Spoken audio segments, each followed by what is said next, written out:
A third of children worldwide are now short-sighted. That's according to new research. The study, published in the British Journal of Ophthalmology, examined data from 5 million children and teenagers in 50 countries. It showed a dramatic increase in cases of myopia over the last 30 years, with experts blaming time spent inside, particularly during COVID lockdowns, as well as strain from using screens at a young age. So let's talk to a specialist. Denise Voon is the clinical advisor for the College of Optometrists. Welcome. We know that short-sightedness, the ability to see things closely but not far away, has historically been increasing, but we saw that particularly notable jump since COVID. So does that make you link it directly? Staying inside, looking at small screens, increases your chances of being short-sighted? Yes, well, thank you very much for having me on. And yes, we have noticed a change since COVID. We're not entirely sure what the reason is, but we can guess that it could be due to a number of factors. Firstly, we know from the evidence that spending lots of time outdoors, at least 2 hours a day, that does reduce your risk of developing and myopia progressing. So during COVID, when we all had to stay indoors, that just wasn't possible for a lot of people. We also know that a lot of time sort of spent within, say, the close confines of a room, if they're doing homeschooling and things like that, that may have been a contributing factor as well.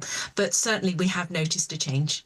And there were geographical differences as well, because Asia, younger kids are starting school higher, and there the number of young people who are short-sighted are 7 times higher than, say, in countries within the African continent where children spend more time outside.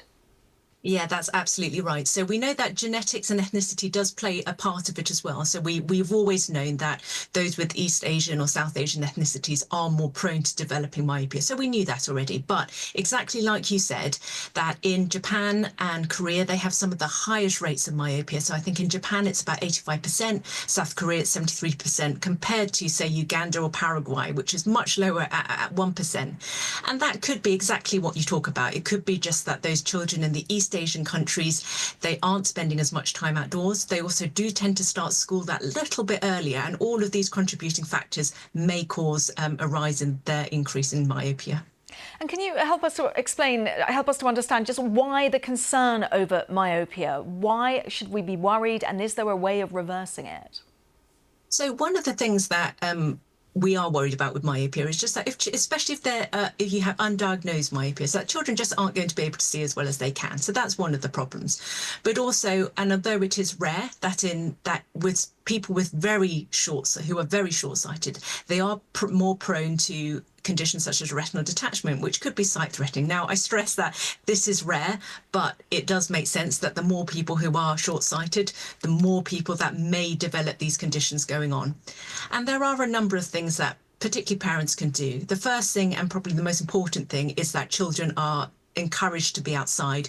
The College of Optometrists recommend at least 2 hours a day. Ideally, that would be what we would suggest, but also that they go and see their optometrist regularly, so that if there are any problems, this can be picked up. I mean, there are some treatments for myopia that are available, but your optometrist will be able to recommend whether they're suitable for you. But a couple of hours outside a day is a good start. Denise Voon from the College of Optometrists, thank you so much for bringing us up to date. 1 in 3 children short-sighted, according to that study. Thank you so much.